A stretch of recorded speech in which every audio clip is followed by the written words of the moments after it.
Good afternoon. Good afternoon.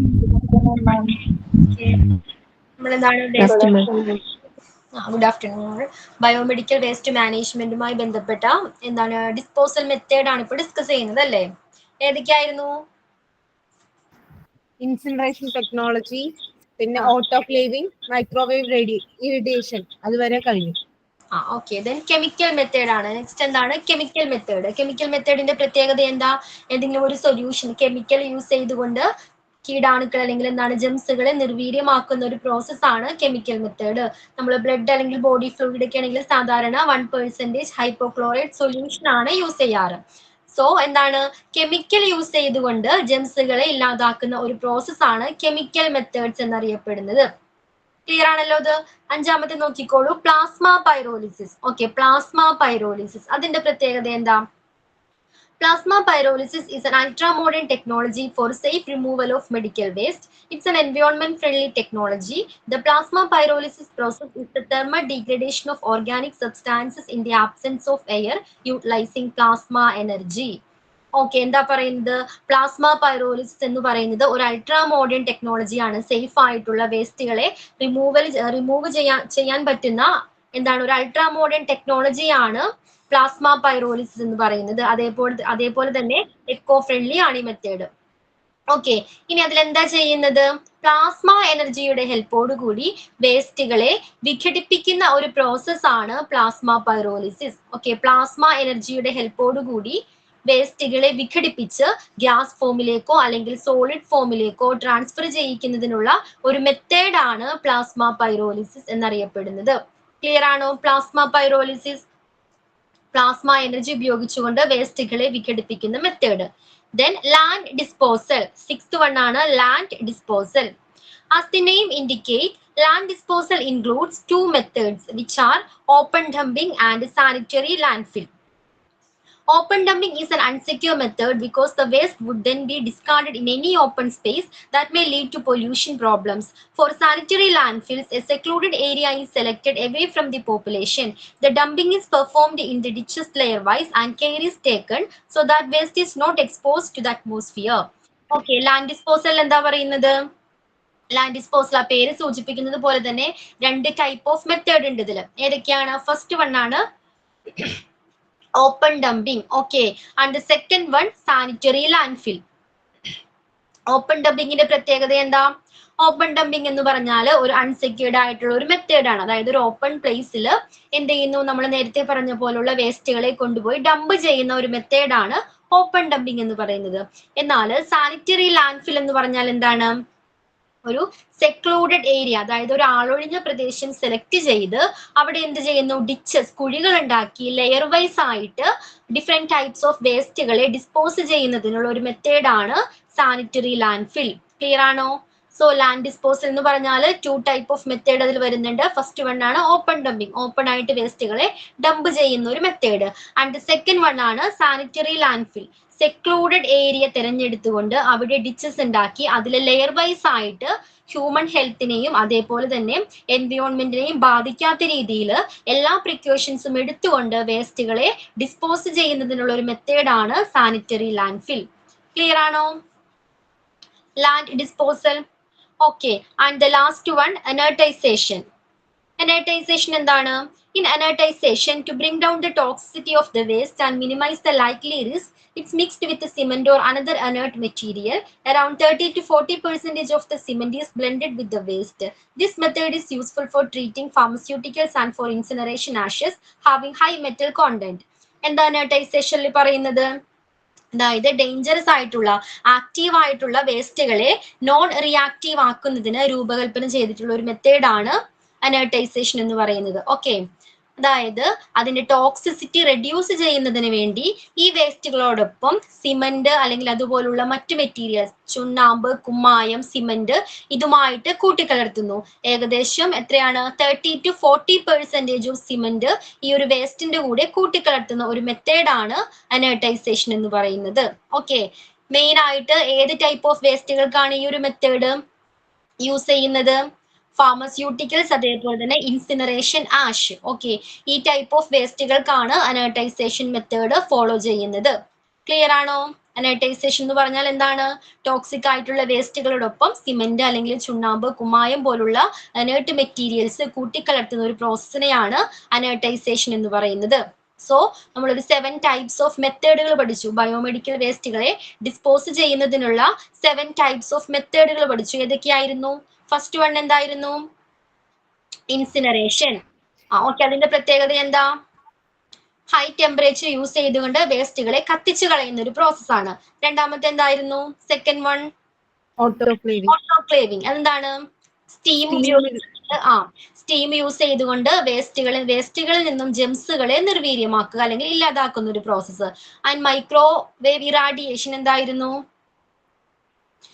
High frequency വേവ്സിലെ high frequency വേവ്സിന്റെ ഹെൽപ്പോട് കൂടി വേസ്റ്റുകളിൽ നിന്നും ജെംസുകളെ ഇല്ലാതാക്കുന്ന ഒരു പ്രോസസ്സാണ്. Then chemical methods, chemicals use ചെയ്തുകൊണ്ട് ജെംസുകളെ ഇല്ലാതാക്കുന്ന, നിർവീര്യമാക്കുന്ന ഒരു പ്രോസസ്. Then plasma pyrolysis. എന്താണ് പ്ലാസ്മ പൈറോലിസിസ്? ഇതൊരു അൾട്രാ മോഡേൺ ടെക്നോളജി ആണ്. ഒരു സേഫ് റിമൂവൽ ആണ്. നമ്മുടെ മെഡിക്കൽ വേസ്റ്റുകളൊക്കെ സേഫ് ആയി റിമൂവ് ചെയ്യാൻ പറ്റുന്ന ഒരു മെത്തേഡാണ്. എക്കോ ഫ്രണ്ട്ലി ആണ്. ഈ പ്രോസസ് എന്താന്ന് വെച്ച് കഴിഞ്ഞാൽ എയറിന്റെ ആബ്സെൻസിൽ പ്ലാസ്മ എനർജി ഉപയോഗിച്ചുകൊണ്ട് നമ്മൾ ഇതിനെ വിഘടിപ്പിച്ചിട്ട് ചെയ്യുന്ന ഒരു പ്രോസസ്സാണ് പ്ലാസ്മ പൈറോളിസിസ് എന്ന് പറയുന്നത്. എന്താണ്? പ്ലാസ്മ എനർജിയുടെ ഹെൽപ്പോട് കൂടി വേസ്റ്റുകളെ വിഘടിപ്പിച്ച് ഗ്യാസ് ഫോമിലേക്കോ അല്ലെങ്കിൽ എന്താണ് സോളിഡ് ഫോമിലേക്കോ ഫോം ചെയ്യിപ്പിക്കുന്ന ആ രീതിയിലേക്ക് മാറ്റുന്ന ടൈപ്പ് ഓഫ് മെത്തേഡാണ് പ്ലാസ്മ പൈറോലിസിസ് എന്നറിയപ്പെടുന്നത്. ഓക്കെ, ലാൻഡ് ഡിസ്പോസൽ എന്താ? അത് 2 തരത്തിലുണ്ട്. ഓപ്പൺ ഡംപിങ്ങും സാനിറ്ററി ലാൻഡ്ഫില്ലും. അതിൽ ഓപ്പൺ ഡംപിംഗ് എന്ന് പറയുന്നത് സേഫ് ആയിട്ടുള്ളതല്ല. പിന്നെ സാനിറ്ററി ലാൻഡ്ഫിൽ എന്ന് പറയുന്നത് ഒരു സൈക്ലൂഡ് ഒറ്റപ്പെട്ട ഏരിയ കണ്ടുപിടിച്ചതിന് ശേഷം അതൊരു ഡിച്ചസ് ഉണ്ടാക്കി അതിൽ ലെയർ ബൈ ലെയർ ആയിട്ട് വേസ്റ്റ് ഇട്ട് വളരെയധികം കെയർ കൊടുത്തിട്ട് ചെയ്യുന്ന ഒരു കാര്യമായതുകൊണ്ട്, പിന്നെ അതുപോലെ ഇത് അറ്റ്മോസ്ഫിയറിൽ എയറുമായിട്ട് ഒരു കോണ്ടാക്ട് വരാത്തതുകൊണ്ടും ഇത് വളരെ സേഫ് ആയിട്ടുള്ള ഒരു പ്രോസസ്സാണ്. Okay, and last one inertization. എന്താണത്? അത് നമ്മൾ എടുക്കുന്ന ബയോമെഡിക്കൽ വേസ്റ്റുകളുടെ ഒക്കെ ടോക്സിസിറ്റി കുറയ്ക്കാൻ വേണ്ടിയിട്ട് ഇനർട്ട് മെറ്റീരിയൽസ് ആയിട്ടുള്ള ചുണ്ണാമ്പ്, സിമന്റ്, കുമ്മായം എന്നിവയുമായി കൂട്ടിക്കലർത്തിയിട്ട് നമ്മൾ ഇതിന്റെ റിസ്ക് കുറയ്ക്കുന്ന ഒരു പ്രോസസ്സാണ് ഇനർട്ടൈസേഷൻ എന്ന് പറയുന്നത്. ഇതിന്റെ സമയത്ത് ഏകദേശം 30 to 40% സിമന്റ് നമ്മൾ ഈ വേസ്റ്റുമായി മിക്സ് ചെയ്തിട്ട് നമ്മൾ വേറെ വല്ല കാര്യങ്ങൾക്കും ഉപയോഗിക്കാറുണ്ട്. പിന്നെ ഇതിന് മെയിൻ ആയിട്ട് നമ്മൾ യൂസ് ചെയ്യുന്നത് എന്താ വെച്ച് കഴിഞ്ഞാൽ മറ്റേ ഇൻസിനറേഷൻ ആഷസും അതുപോലെ ഫാർമസ്യൂട്ടിക്കൽ മെറ്റീരിയൽസ് ഒക്കെ വേസ്റ്റസും ആണ് ഇതിൽ കൂടുതലായിട്ട് നമ്മൾ ഉപയോഗിക്കാറുള്ളത്. ഓക്കെ, അപ്പോൾ ഇത്രയുമാണ് ബയോമെഡിക്കൽ വേസ്റ്റ് മാനേജ്മെന്റിൽ ഉൾപ്പെടുന്ന പ്രോസസ്സുകൾ, സ്റ്റെപ്സുകൾ. ഫസ്റ്റ് സ്റ്റെപ്പ് ഏതായിരുന്നു? ഫസ്റ്റ് പ്രോസസ് ഏതായിരുന്നു? ബയോമെഡിക്കൽ വേസ്റ്റ് മാനേജ്മെന്റിലെ ഫസ്റ്റ് മെത്തേഡ് അല്ലെങ്കിൽ ഫസ്റ്റ് സ്റ്റെപ്പ് ഏതായിരുന്നു? Waste collection. Waste collection. And the second one segregation. Segregation. And the third one transportation and storage. Transportation and storage. And the final step ഏതായിരുന്നു? treatment and disposal. Finally നമ്മൾ എന്ത് ചെയ്യുന്നു? ആ വേസ്റ്റുകളെ ഇല്ലാതാക്കി കളയുന്നു. അതിന്റെ നെക്സ്റ്റ് ടോപ്പിക് നോക്കിക്കോളൂ. Benefits of biomedical waste management. ഇത്തരത്തില് ബയോമെഡിക്കൽ വേസ്റ്റുകളെ പ്രോപ്പർ ആയിട്ട് മാനേജ് ചെയ്യുന്നത് കൊണ്ട് എന്തെങ്കിലും ബെനിഫിറ്റ് ഉണ്ടോ? എന്തൊക്കെയാണ് ആ നേട്ടങ്ങൾ? ബെനിഫിറ്റ് എന്തൊക്കെയാണ്? ഫസ്റ്റ് പോയിന്റ് എന്താണ്? Cleaner and healthier surroundings. എന്താണ്? ക്ലീൻ ആയിട്ട് ഹെൽത്തി ആയിട്ട് സൂക്ഷിക്കാനായിട്ട്, ചുറ്റുപാട് സൂക്ഷിക്കാനായിട്ട് കഴിയുന്നുണ്ട്. അതേപോലെ തന്നെ സെക്കൻഡ് വൺ എന്താണ്? Reduction in the incidence of hospital acquired and general infection. ഹോസ്പിറ്റലുകളിൽ നിന്നും ജനറേറ്റ് ചെയ്യപ്പെടുന്ന ഇൻഫെക്ഷൻസ് എന്താണ്? റിഡ്യൂസ് ചെയ്യാനായിട്ട്, കുറക്കാനായിട്ട് കഴിയുന്നുണ്ട്. Reduction in the price of infection control within the hospital. ഇപ്പൊ എന്താണ്? ഇൻഫെക്ഷൻ കൺട്രോളിന് വേണ്ടി ചെലവാക്കേണ്ടി വരുന്ന എക്സ്പെൻസ് റിഡ്യൂസ് ചെയ്യാനായിട്ട് കഴിയുന്നുണ്ട്.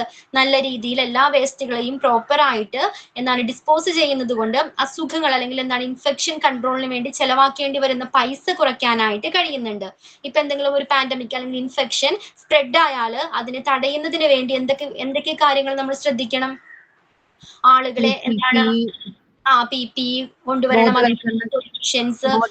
ക്ലാസ്സുകളൊക്കെ. അതെ. അപ്പൊ അത്തരത്തിലുള്ള ടൈം കൺസ്യൂമിങ് പ്രോസസ് ആണ്, അതേപോലെ എക്സ്പെൻസീവ് ആയിട്ടുള്ള ഒരു പ്രോസസ് ആണ്. അപ്പൊ നല്ല രീതിയിൽ വേസ്റ്റുകളെ പ്രോപ്പർ ആയിട്ട് മാനേജ് ചെയ്യുന്നത് കൊണ്ട് ആ എക്സ്പെൻസ് റിഡ്യൂസ് ചെയ്യാനായിട്ട് കഴിയുന്നുണ്ട്.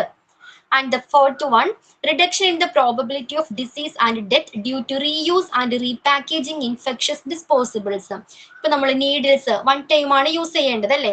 അതിനൊരു പ്രോട്ടോകോൾ ഉണ്ട്. നീഡിൽ ഉപയോഗിച്ച് കഴിഞ്ഞാൽ അപ്പൊ തന്നെ എന്ത് ചെയ്യണം? അത് പങ്ക്ചർ റെസിസ്റ്റന്റ് കണ്ടെയ്നറിൽ ഡിസ്പോസ് ചെയ്തിരിക്കണം. ഓക്കെ, അപ്പോൾ ഈ മെത്തേഡ് അല്ലെങ്കിൽ ഈ ഒരു എന്താണ് പ്രോട്ടോകോൾ ഫോളോ ചെയ്യുന്നത് കൊണ്ട് എന്താണ് അസുഖങ്ങളാണെങ്കിലും മരണങ്ങളാണെങ്കിലും ഒരു പരിധിവരെ കുറയ്ക്കാനായിട്ട് കഴിയുന്നുണ്ട്. ഇപ്പൊ നീഡിൽ നമ്മൾ എന്താണ് ഇഞ്ചെക്ട് ചെയ്തു, അവിടെ തന്നെ വെച്ചു, അടുത്തൊരു സ്റ്റാഫ് വന്ന് ഒരു ഇഞ്ചുറീസ് ഉണ്ടായിട്ട് എന്താണ് പലതരത്തിലുള്ള ഇൻഫെക്ഷൻസ് പിടിപെടാനായിട്ട് കാരണമാകുന്നുണ്ട്. അത് മരണത്തിലേക്ക് വരെ നയിച്ചേക്കാം. അപ്പോൾ ഈ ഒരു പ്രോട്ടോകോൾ ഉള്ളത് കൊണ്ട് തന്നെ എന്താണ് വേസ്റ്റുകളെ അപ്പൊ തന്നെ എന്താണ് ഡിസ്പോസ് ചെയ്യുക. ഓക്കെ, ആ ഒരു പ്രോട്ടോകോൾ ഉള്ളത് കൊണ്ട് തന്നെ എന്താണ് മരണങ്ങളാണെങ്കിലും അസുഖങ്ങളാണെങ്കിലും കുറക്കാനായിട്ട് കഴിയുന്നുണ്ട്. ക്ലിയർ ആണോ പോയിന്റ്? Yes ma'am. അതിന്റെ low incidence of occupational health problems, തൊഴിലിടങ്ങളിൽ ഉണ്ടാകാവുന്ന അപകടങ്ങൾ കുറക്കാനായിട്ട് കഴിയുന്നുണ്ട്.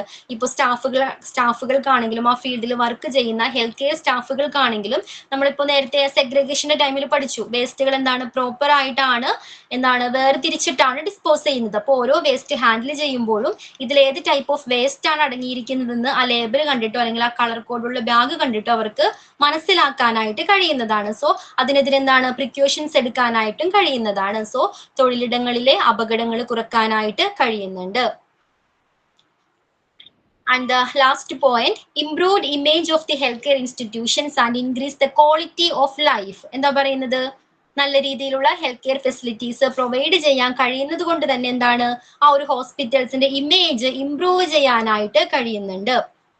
ക്ലിയർ ആണോ? ഇത്രയുമാണ് ബയോമെഡിക്കൽ വേസ്റ്റ് മാനേജ്മെന്റിന്റെ ബെനിഫിറ്റ് ആയിട്ട് വരുന്നത്. എല്ലാ പോയിന്റും ക്ലിയർ ആണോ എല്ലാവർക്കും? ഓക്കെ, നെക്സ്റ്റ് ടോപ്പിക് നോക്കിക്കോളൂ. ഫോർത്ത് പോയിന്റ് ഏതാടാ? 2, 3, 4. Reduction in the probability of disease and death due to reuse and repackaging infectious disposables. നമ്മൾ റീയൂസ് ചെയ്യുന്ന ഇപ്പോ സിസേഴ്സ് ആണെങ്കിൽ നമുക്ക് വീണ്ടും യൂസ് ചെയ്യാം അല്ലേ? എങ്ങനെ യൂസ് ചെയ്യണം? അതൊരു പ്രോട്ടോകോൾ ആണ്. എങ്ങനെ വേണം യൂസ് ചെയ്യാനായിട്ട്? വീണ്ടും ഉപയോഗിക്കുന്ന ടൈമിൽ എങ്ങനെയായിരിക്കണം യൂസ് ചെയ്യേണ്ടത്? ആദ്യം ക്ലീൻ ചെയ്ത് ഓട്ടോക്ലേവ് ചെയ്തിട്ട് പിന്നെ പാക്ക് ചെയ്തിട്ട് ആ ഒരു മെത്തേഡിലായിരിക്കണം, ഒരു പ്രോസസ്സിംഗിലൂടെ കടന്നു പോകണം അല്ലെ? സ്റ്റെറിലൈസ് ചെയ്തിരിക്കണം. അതിനുശേഷം മാത്രമാണ് റീയൂസ് ചെയ്യാൻ പാടുള്ളൂ. അല്ലാതെ ഉപയോഗിച്ചാൽ എന്താ പ്രശ്നം? അസുഖങ്ങൾ, ഇൻഫെക്ഷൻ വരാം, അല്ലെങ്കിൽ എന്താണ് മരണത്തിലേക്ക് വരെ നയിച്ചേക്കാം.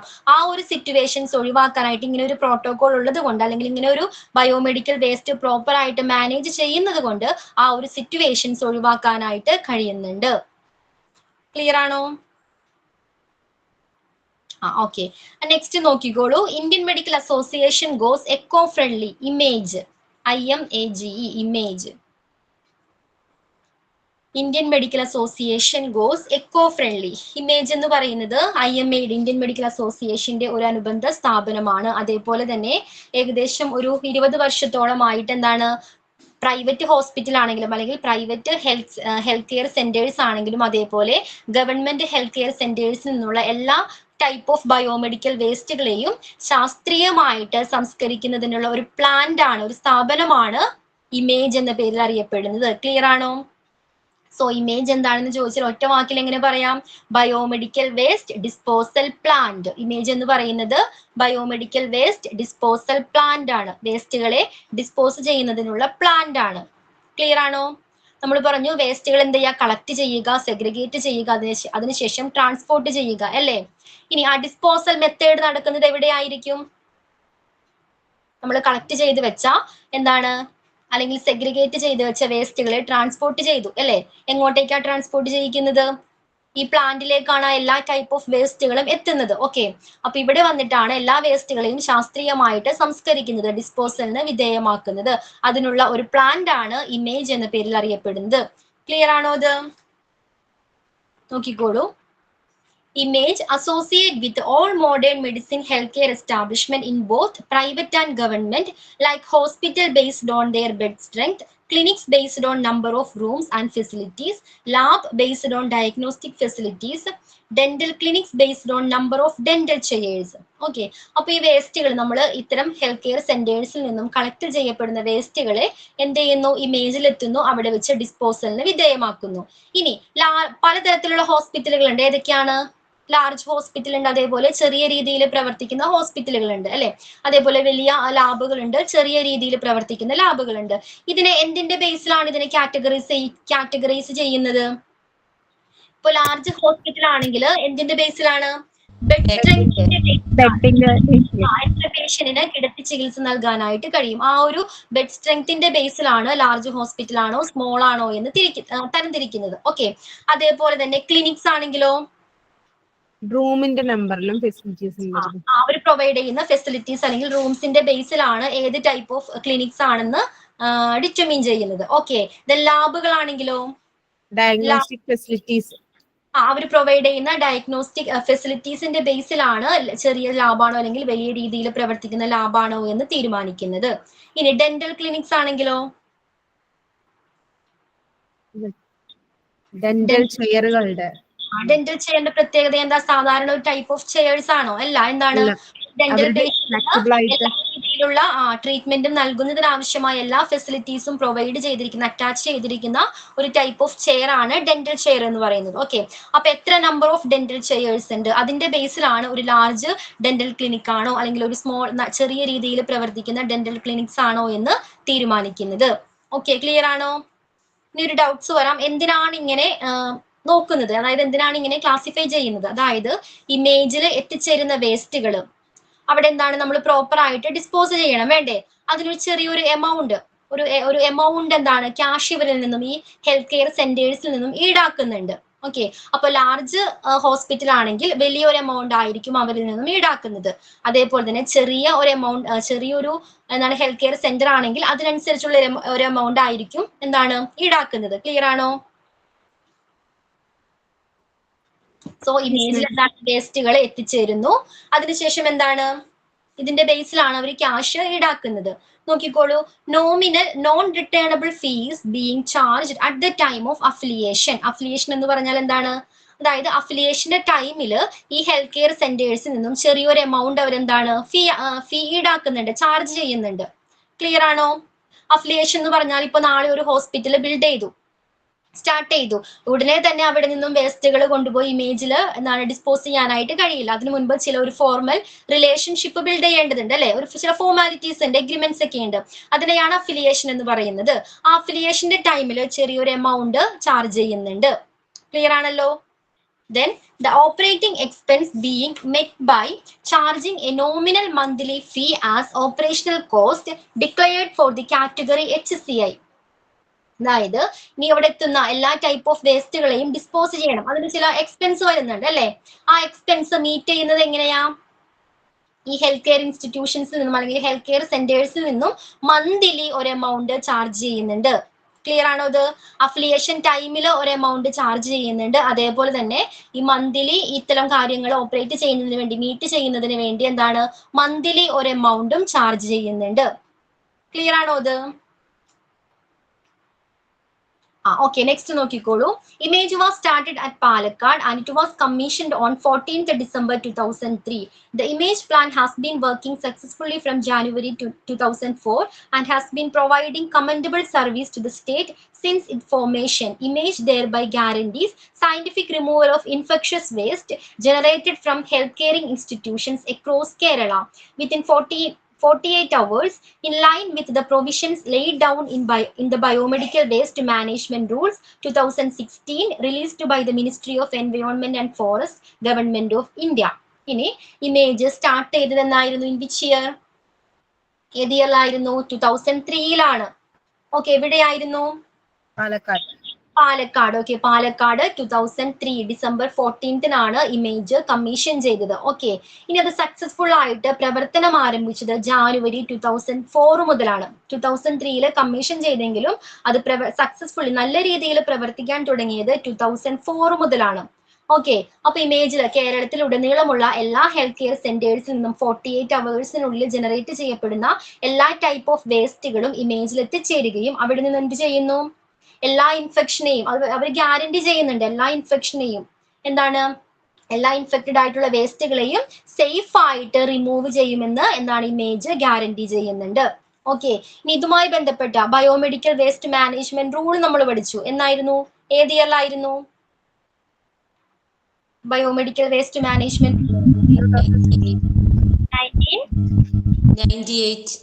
1998ലാണ് ആ നിലവിൽ വന്നത്. ഓക്കെ, അതിൽ പലതരത്തിലുള്ള അമെന്റ്മെന്റുകൾ, ഭേദഗതികൾ കൊണ്ടുവന്നിട്ടുണ്ട്. ഇനി ഇമേജുമായി ബന്ധപ്പെട്ട ബയോമെഡിക്കൽ വേസ്റ്റ് മാനേജ്മെന്റ് ഡിസ്പോസലുമായി ബന്ധപ്പെട്ട ഭേദഗതികൾ കൊണ്ടുവന്നത് എന്നാണ് 2016ലാണ്, 2016ലാണ്. ക്ലിയർ ആണോ? സോ പാലക്കാടാണ് ഇത് ആദ്യം കമ്മീഷൻ ചെയ്തത്. പിന്നെ എന്തായിരുന്നു, 2004ലാണ് ഇത് സ്റ്റാർട്ട് ചെയ്തത്, സക്സസ്ഫുള്ളി പ്രവർത്തനം ആരംഭിച്ചത്. ദെൻ 2016ലെ അമെന്റ്മെന്റിലാണ് ഇതുമായി ബന്ധപ്പെട്ട കാര്യങ്ങൾ പറയുന്നത്. Okay. All government healthcare institutions under Directorate of Health Services Kerala and Directorate of Medical Education of Kerala are beneficiaries of the special scheme of image by which they are spread from paying affiliation fees and are made eligible for the service from image at a subsidized rate. എന്താ അതിൽ പറയുന്നത്? Government സ്ഥാപനങ്ങൾക്ക് അല്ലെങ്കിൽ ഗവൺമെന്റിന്റെ അണ്ടറിൽ പ്രവർത്തിക്കുന്ന health care സെന്റേഴ്സിന് affiliation fees അടയ്ക്കേണ്ടതില്ല, അതിൽ നിന്നും അവരെ ഒഴിവാക്കപ്പെട്ടിട്ടുണ്ട്. ഓക്കെ, അഫിലിയേഷന്റെ ടൈമിൽ നമ്മൾ പറഞ്ഞു ചെറിയൊരു എമൗണ്ട് ചാർജ് ചെയ്യുന്നുണ്ടെന്ന് പറഞ്ഞു അല്ലെ. ഗവൺമെന്റ് സ്ഥാപനങ്ങളാണെങ്കിൽ എന്തു വേണ്ട, ഈ അഫിലിയേഷൻ ഫീസ് അടയ്ക്കേണ്ടതില്ല. അതേപോലെ തന്നെ മറ്റ് ചാർജുകൾക്കും മറ്റ് ഫീസുകൾക്കും സബ്സിഡി നിരക്കില് സേവനങ്ങൾ നേടാനായിട്ട് ഗവൺമെന്റ് സ്ഥാപനങ്ങൾക്ക് യോഗ്യതയുണ്ട്. ക്ലിയർ ആണോ? സോ പ്രൈവറ്റ് ഹോസ്പിറ്റലിൽ നിന്നും അതേപോലെ ഗവൺമെന്റ് ഹോസ്പിറ്റലുകളിൽ നിന്നുള്ള എല്ലാ ടൈപ്പ് ഓഫ് വേസ്റ്റുകളും ഇമേജിൽ എത്തിച്ചേരുന്നുണ്ട്. അവരുടെ കയ്യിൽ നിന്നും ഒരു എമൗണ്ട് ഈടാക്കുന്നുണ്ട്. പക്ഷേ ഗവൺമെന്റിന്റെ അണ്ടറിൽ പ്രവർത്തിക്കുന്ന ഹോസ്പിറ്റൽ അല്ലെങ്കിൽ സെന്റേഴ്സ് ആണെങ്കിൽ അവർക്ക് സബ്സിഡി നിരക്കിലാണ്, അഫിലിയേഷൻ ഫീ അടയ്ക്കേണ്ട. അതേപോലെ തന്നെ മറ്റ് എല്ലാ ചാർജുകൾക്കും സബ്സിഡി നിരക്കില് സേവനങ്ങൾ ലഭിക്കാനായിട്ടുള്ള യോഗ്യതയുണ്ട്. നെക്സ്റ്റ് നോക്കിക്കോളൂ. On an average about 55.8 tons of biomedical waste arrives at the image plant daily, of which 30.5 tons are incinerable waste, 19 tons autoclavable waste, 5 tons are bottles, 0.7 tons is shards and metals, 0.6 ton is discarded medicines. This waste is gathered from 13,000 plus healthcare centers across the state of Kerala within 24 hours of its generation. Okay. അതായത് ഏകദേശം 55.8 tons of biomedical വേസ്റ്റുകൾ daily ഈ പ്ലാന്റിൽ എത്തിച്ചേരുന്നുണ്ട്. Clear ആണോ? 55.8 ടണ്ണോളം വേസ്റ്റുകൾ ഇമേജിൽ എത്തിച്ചേരുന്നുണ്ട്. അതിൽ 30.5 tons എങ്ങനെയുള്ള വേസ്റ്റുകളാ? ഇൻസിനറബിൾ വേസ്റ്റുകളാണ്, അതായത് യെല്ലോ ബാഗിൽ കളക്ട് ചെയ്യപ്പെടുന്ന വേസ്റ്റുകളാണ്. ആൻഡ് 19 ടൺസ് 19 ടണ്ണോളം വേസ്റ്റുകൾ ഓട്ടോക്ലേവബിൾ വേസ്റ്റുകളാണ്, വിച്ച് മീൻസ് റെഡ് ബാഗിൽ കളക്ട് ചെയ്യുന്ന വേസ്റ്റുകളാണ്. ഇനി 5 ടൺ വേസ്റ്റ് ഉണ്ട്, അത് എങ്ങനെയുള്ളതാണ്? ബോട്ടിൽസ് ആണ്. Okay. And 0.7 tons sharp and metal വേസ്റ്റുകളാണ്. 0.6 ടൺ എങ്ങനെയാണ്? ഡിസ്കാർഡഡ് മെഡിസിൻ ആണ്. ഓക്കെ. 55.8% വേസ്റ്റുകൾ ഡെയിലി ബേസിസിൽ ഇമേജിൽ എത്തിച്ചേരുന്നുണ്ട്. ഇനി ഏകദേശം 13,000 പ്ലസ് ഹെൽത്ത് കെയർ സ്ഥാപനങ്ങളിൽ നിന്നും കേരളത്തിലുടനീളമുള്ള 13,000 ഹെൽത്ത് കെയർ സെന്റേഴ്സിൽ നിന്നും 24 മണിക്കൂറിനുള്ളിൽ ജനറേറ്റ് ചെയ്യപ്പെടുന്ന വേസ്റ്റുകളാണ് ഇമേജിൽ എത്തിച്ചേരുന്നത്. ക്ലിയർ ആണോ ഇത്? സോ ഇമേജ് എന്ന് പറഞ്ഞാൽ എന്താണ്? ഇമേജ് എന്ന് പറഞ്ഞാൽ എന്താണ്? അതൊരു ബയോമെഡിക്കൽ വേസ്റ്റ് ഡിസ്പോസൽ പ്ലാന്റ് ആണ്. ഓക്കെ, ഡിസ്പോസൽ പ്ലാന്റ് ആണ്. ദെൻ പിന്നെന്തായിരുന്നു മാം? അത് ഗവൺമെന്റിന്റെ അണ്ടറിലുള്ളത് തന്നെയാണോ? അതെ അതെ, IMAയുടെ ഒരു അനുബന്ധ സ്ഥാപനമാണ് ഇമേജ് എന്ന് പറയുന്നത്. പാലക്കാടാണ് അത് സ്റ്റാർട്ട് ചെയ്തത്. In which year? ഏത് ഇയറിലായിരുന്നു? 2003 ഡിസംബർ 14 സ്റ്റാർട്ട് ചെയ്തു. പക്ഷേ സ്റ്റാർട്ട് ചെയ്തത് 2004 ജനുവരിയിലാണ്. ഓക്കെ. അതേപോലെ തന്നെ ഗവൺമെന്റ് എല്ലാ അഫിലിയേഷൻ ടൈമിലും അതേപോലെ മന്ത്ലിയും ഒരു എമൗണ്ട് നമ്മൾ കൊടുക്കേണ്ടതുണ്ട്. ഓക്കെ. അതേപോലെ ഗവൺമെന്റിന്റെ അണ്ടറിലുള്ള സ്ഥാപനങ്ങളാണെങ്കിൽ ഹെൽത്ത് കെയർ സെന്റേഴ്സിലാണെങ്കിൽ അവർക്ക് അഫിലിയേഷൻ ഫീസ് അടയ്ക്കേണ്ടതില്ല. അതേപോലെ മറ്റു കാര്യങ്ങൾക്ക് സബ്സിഡി ലഭിക്കുന്നതാണ്. പിന്നെന്തായിരുന്നു? 55.8 ടണ്ണോളം വേസ്റ്റ് ആണ് ഇമേജിൽ ഡെയിലി ബേസിൽ എത്തിച്ചേരുന്നത്. ഇത്രയും കാര്യങ്ങൾ ക്ലിയർ ആണോ ഇമേജുമായി ബന്ധപ്പെട്ട്? Yes ma'am. ആൻഡ് നെക്സ്റ്റ് നോക്കിക്കോളൂ. Management and administration must make sure. Biomedical waste മാനേജ്മെന്റുമായി ബന്ധപ്പെട്ട് ഹോസ്പിറ്റലിലെ മാനേജ്മെന്റ് അല്ലെങ്കിൽ ഭരണാധികാരികൾ എന്തൊക്കെ കാര്യങ്ങൾ ഉറപ്പുവരുത്തിയിരിക്കണം? ഫസ്റ്റ് പോയിന്റ് എന്താണ്? Every hospital must have well-defined awareness and training program for all the category of personnel concerning BMW. അതായത് ഒരു ഹോസ്പിറ്റൽസിലെ ബയോമെഡിക്കൽ വേസ്റ്റ് അതുമായി ആ ഫീൽഡിൽ വർക്ക് ചെയ്യുന്ന എല്ലാ സ്റ്റാഫുകൾക്കും കൃത്യമായിട്ടുള്ള അവയർനെസ്സും ട്രെയിനിങ് പ്രോഗ്രാംസും നൽകിയിരിക്കണം. ക്ലിയർ ആണോ? ആ ഫീൽഡിൽ വർക്ക് ചെയ്യുന്ന എല്ലാ സ്റ്റാഫുകൾക്കും കൃത്യമായിട്ടുള്ള അവയർനെസ്സും അതേപോലെ ട്രെയിനിങ് പ്രോഗ്രാംസും നൽകിയിരിക്കണം. And the second one, training has to be given in suitable language in a manner that is acceptable. Each hospital should set up a hospital waste management committee. അതേപോലെ തന്നെ ട്രെയിനിങ് സ്റ്റാഫുകൾക്ക് മനസ്സിലാകുന്നവർക്ക് അനുയോജ്യമായ രീതിയിൽ അല്ലെങ്കിൽ അനുയോജ്യമായ ഭാഷയിലായിരിക്കണം ട്രെയിനിങ് നൽകേണ്ടത്. അതേപോലെ തന്നെ ഇതുമായി ബന്ധപ്പെട്ട ഒരു വേസ്റ്റ് മാനേജ്മെന്റ് കമ്മിറ്റി രൂപീകരിച്ചിരിക്കണം. ക്ലിയർ ആണോ? ഫസ്റ്റ് എന്തായിരുന്നു? അവയർനെസ്സും ട്രെയിനിങ് പ്രോഗ്രാമും നൽകണം. അതേപോലെ തന്നെ ഒരു കമ്മിറ്റി രൂപീകരിച്ചിരിക്കണം. ട്രെയിനിങ് പ്രോഗ്രാം സ്റ്റാഫുകൾക്ക് ആക്സെപ്റ്റഡ് ആകുന്ന ഒരു അനുയോജ്യമായ രീതിയിലുള്ള ട്രെയിനിങ് ആയിരിക്കണം അവർക്ക് നൽകേണ്ടത്.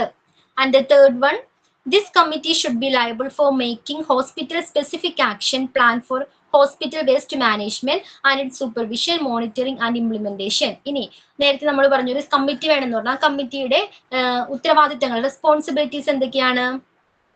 വേസ്റ്റ് മാനേജ്മെന്റുമായി ബന്ധപ്പെട്ട സൂപ്പർവിഷൻ, മോണിറ്ററിംഗ് ആൻഡ് ഇംപ്ലിമെന്റേഷൻ, ഇത്തരം കാര്യങ്ങളിലെല്ലാം ആക്ഷൻ പ്ലാൻ എടുക്കേണ്ടതും ഇതുമായി ബന്ധപ്പെട്ട കാര്യങ്ങളെല്ലാം ഓവർസീ ചെയ്യേണ്ടതും ഈ കമ്മിറ്റിയാണ്. Okay. And the last one, the yearly reports accident needed as required under BMW rules should be submitted to the concerned authorities as in keeping BMW rules format. ഇനി ഇതുമായി ബന്ധപ്പെട്ട biomedical waste മാനേജ്മെന്റുമായി ബന്ധപ്പെട്ട yearly reports, വാർഷിക കണക്കുകൾ, അതേപോലെ എന്തെങ്കിലും ഒരു ഇൻസിഡൻസ് സംഭവിച്ചിട്ടുണ്ടെങ്കിൽ അതിന്റെ റിപ്പോർട്ട്സ്, ഇതെല്ലാം ആർക്ക് സമർപ്പിക്കണം? അതോറിറ്റീസിന്. ഇതുമായി ബന്ധപ്പെട്ട അതോറിറ്റിക്ക് ഹാൻഡ് ഓവർ ചെയ്തിരിക്കണം. അപ്പൊ ഇത്രയും കാര്യങ്ങളാണ് ഇതിന്റെ മാനേജ്മെന്റ് ശ്രദ്ധിക്കേണ്ടത്. ക്ലിയർ ആണോ? ഏതൊക്കെയാണ്? ഫസ്റ്റ് വൺ എന്താണ്? എല്ലാ അവിടെ ഹോസ്പിറ്റലിൽ വർക്ക് ചെയ്യുന്ന അല്ലെങ്കിൽ ബയോമെഡിക്കൽ വേസ്റ്റ് മാനേജ്മെന്റിൽ വർക്ക് ചെയ്യുന്ന എല്ലാ സ്റ്റാഫുകൾക്കും അവയർനെസ്സും ട്രെയിനിങ് പ്രോഗ്രാംസും നൽകിയിരിക്കണം. നെക്സ്റ്റ് വൺ, അവിടെ അവർക്ക് സ്യൂട്ടബിൾ ആയിട്ടുള്ള ലാംഗ്വേജിൽ വേണം അവർക്ക് ട്രെയിനിങ് നൽകാനായിട്ട്. അതുപോലെ തന്നെ അവിടെ ഒരു ഹോസ്പിറ്റലില് ഒരു hospital waste management committee start ചെയ്തിരിക്കണം. തേർഡ് പോയിന്റ്, ഈ കമ്മിറ്റി ആയിരിക്കും അവിടെയുള്ള വേസ്റ്റ് മാനേജ്മെന്റിന്റെ സൂപ്പർവിഷനും മോണിറ്ററിങ്, അവിടെ എങ്ങനെ നടക്കുന്ന കാര്യങ്ങളും അതുപോലെ എന്തൊക്കെ കാര്യങ്ങളാണ് നടപ്പിലാക്കേണ്ടത് അങ്ങനെയുള്ള കാര്യങ്ങളൊക്കെ ചെയ്യുന്നത് ഈ കമ്മിറ്റി ആയിരിക്കണം. ലാസ്റ്റ് വൺ, അത് ഇയർലി റിപ്പോർട്ടുകൾ, അതുപോലെ തന്നെ അവിടെ എന്തെങ്കിലും പ്രശ്നങ്ങളോ അല്ലെങ്കിൽ എന്തെങ്കിലും ആക്സിഡൻസോ എന്തെങ്കിലും റിപ്പോർട്ട് ചെയ്തിട്ടുണ്ടെങ്കിൽ അതിന്റെ കാര്യങ്ങൾ എല്ലാം BMW റൂൾസ് പ്രകാരം എല്ലാം തന്നെ അവിടെ അതുമായി ബന്ധപ്പെട്ടിട്ടുള്ള അതോറിറ്റിക്ക് കൈമാറ്റം ചെയ്തിട്ടുണ്ടാവണം. ഓക്കെ, ക്ലിയർ ആണോ എല്ലാവർക്കും? Then measures for waste minimization. ഈ ചാപ്റ്ററിലെ ലാസ്റ്റ് ടോപ്പിക് ആണ് measures for waste minimisation. Waste minimise ചെയ്യുന്നതിനുള്ള മെഷേഴ്സ്, നടപടികൾ എന്തൊക്കെയാണ്? ഫസ്റ്റ് പോയിന്റ് എന്താ? As far as possible, purchase of reusable items made of glass and metal should be promoted. Okay, എങ്ങനെയുള്ള items ആയിരിക്കണം purchase ചെയ്യേണ്ടത്? റീയൂസബിൾ ആയിട്ടുള്ള, അതായത് മെറ്റല്, ഗ്ലാസ് പോലുള്ള ഐറ്റംസ് ആയിരിക്കണം പർച്ചേസ് ചെയ്യാനായിട്ട് പ്രൊമോട്ട് ചെയ്യേണ്ടത്. ആ രീതിയിലുള്ള ഐറ്റംസ് ആയിരിക്കണം പർച്ചേസ് ചെയ്യേണ്ടത്. And second one, choose non-PVC plastic items. non-PVC plastic items ആയിരിക്കണം സെലക്ട് ചെയ്യേണ്ടത്. PVC എന്ന് പറയുമ്പോൾ എന്താണ്? ഹൈലി കെമിക്കൽ ആയിട്ടുള്ള പാർട്ടിക്കിൾസ് അടങ്ങിയിട്ടുണ്ട്. അത് നമ്മളിപ്പോ ഉപേക്ഷിച്ച് കളഞ്ഞാലും ലോങ് റണ്ണിൽ എന്താണ് എൻവയോൺമെന്റിൽ എക്സിസ്റ്റ് ചെയ്യപ്പെടുന്ന ഒരു ടൈപ്പ് ഓഫ് മെറ്റീരിയൽ ആണ്. അതുകൊണ്ട് തന്നെ non-PVC പ്ലാസ്റ്റിക് ഐറ്റംസ് ആയിരിക്കണം തിരഞ്ഞെടുക്കേണ്ടത്. Then adopt procedures and policies four genuine management of waste produced.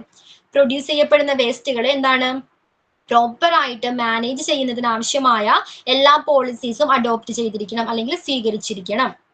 And the fourth one, establish effective and sound recycling policy for plastic recycling and contact with authorised manufacturers. എന്താണ്? Plastic റീസൈക്ലിംഗുമായി ബന്ധപ്പെട്ട policies, effective ആയിട്ടുള്ള policies കൊണ്ടുവരികയും അതേപോലെ തന്നെ എന്താണ്? Plastic പുനരുപയോഗം ചെയ്യുന്നതിന് വേണ്ടി ഓതറൈസ്ഡ് മാനുഫാക്ചേഴ്സിനെ കോണ്ടാക്ട് ചെയ്യുകയും വേണം. ഓക്കെ, ഇപ്പൊ ഈ രീതിയിലെല്ലാമാണ് വേസ്റ്റ് മിനിമൈസ് ചെയ്യേണ്ടത്. ക്ലിയർ ആണോ? ഫസ്റ്റ് പോയിന്റ് എന്തായിരുന്നു? ഫസ്റ്റ് പോയിന്റ് എന്താണ്? ഏത് രീതിയിലുള്ള മെറ്റീരിയൽ പർച്ചേസ് ചെയ്യേണ്ടത്? നമുക്ക് പറ്റാവുന്ന രീതിയിൽ റീയൂസബിൾ ചെയ്യാവുന്ന ഗ്ലാസ് കൊണ്ടോ മെറ്റൽ കൊണ്ടോ ഉണ്ടാക്കിയിട്ടുള്ള സാധനങ്ങൾ പർച്ചേസ് ചെയ്യാനായിട്ട് കൂടുതൽ ശ്രമിക്കുക. ഓക്കെ ദെൻ പിന്നെ നോൺ PVC ആയിട്ടുള്ള പ്ലാസ്റ്റിക് ഐറ്റംസ് ചൂസ് ചെയ്യുക. ഓക്കെ പിന്നെ അവിടുത്തെ വേസ്റ്റ് മാനേജ്മെന്റിന്റെ ഇതനുസരിച്ചിട്ടുള്ള പ്രൊസീജിയേഴ്സ് ചെയ്യുക, നടപ്പിലാക്കുക. വേസ്റ്റ് പ്രൊഡ്യൂസ് ചെയ്യപ്പെടുന്ന വേസ്റ്റുകളെ പ്രോപ്പർ ആയിട്ട് മാനേജ് ചെയ്യുന്നതിന് വേണ്ടി ആവശ്യമായിട്ടുള്ള എല്ലാ പോളിസീസും അഡോപ്റ്റ് ചെയ്യുക. Okay, and the fourth one recycling policies, അതായത് പ്ലാസ്റ്റിക് റീസൈക്ലിംഗ് ചെയ്യാൻ പറ്റുന്ന രീതിയിലുള്ള പോളിസീസ് നടപ്പിലാക്കുക. അതുപോലെ തന്നെ അവ ഉണ്ടാക്കിയിട്ടുള്ള ഓതറൈസ്ഡ് മാനുഫാക്ചറുമായിട്ട് കോണ്ടാക്ട് ചെയ്തിട്ട് അതിന്റെ കാര്യങ്ങൾ നടപ്പിലാക്കുക. ഓക്കെ, എല്ലാവർക്കും ക്ലിയർ ആണോ? സോ ഇതോടുകൂടി ചാപ്റ്റർ എന്താണ് കംപ്ലീറ്റ് ആയിട്ടുണ്ട്. സോ എന്തൊക്കെയായിരുന്നു നമ്മൾ ഈ ചാപ്റ്ററിൽ പഠിച്ചത്? എന്താണ് ബയോമെഡിക്കൽ വേസ്റ്റ് മാനേജ്മെന്റ് എന്താണെന്ന് പഠിച്ചു. പിന്നെന്തായിരുന്നു അതിന്റെ ഒബ്ജക്റ്റീവ്സ് എന്താണെന്ന് പഠിച്ചു. ഇത് ആരെയൊക്കെയാണ് അഫക്ട് ചെയ്യുന്നതെന്ന് പഠിച്ചു. പിന്നെന്തായിരുന്നു ക്ലാസിഫിക്കേഷൻ, വേൾഡ് ഹെൽത്ത് ഓർഗനൈസേഷന്റെ ക്ലാസിഫിക്കേഷൻ പഠിച്ചു അല്ലെ. എത്ര ടൈപ്പ് ആണ്, എത്ര കാറ്റഗറീസ് ഉണ്ട് മെഡിക്കൽ വേസ്റ്റുകൾ? 8 category. 8 കാറ്റഗറീസ് ഓഫ് മെഡിക്കൽ വേസ്റ്റുകൾ ഉണ്ട്. ഓക്കെ, ദെൻ ഒരു ടേബിൾ നമ്മൾ പഠിച്ചിട്ടുണ്ടായിരുന്നു, ചാർട്ട് അല്ലെ. ബയോമെഡിക്കൽ വേസ്റ്റുകളെ മെയിൻ ആയിട്ട് ഹസാഡസ് വേസ്റ്റ്, അതേപോലെ തന്നെ നോൺ ഹസാഡസ് വേസ്റ്റ് എന്നിങ്ങനെ കാറ്റഗറൈസ് ചെയ്തിട്ടുണ്ട്. അതിനുശേഷം management, biomedical waste management rule പഠിച്ചു. എന്നായിരുന്നു റൂള് നിലവിൽ വന്നത്?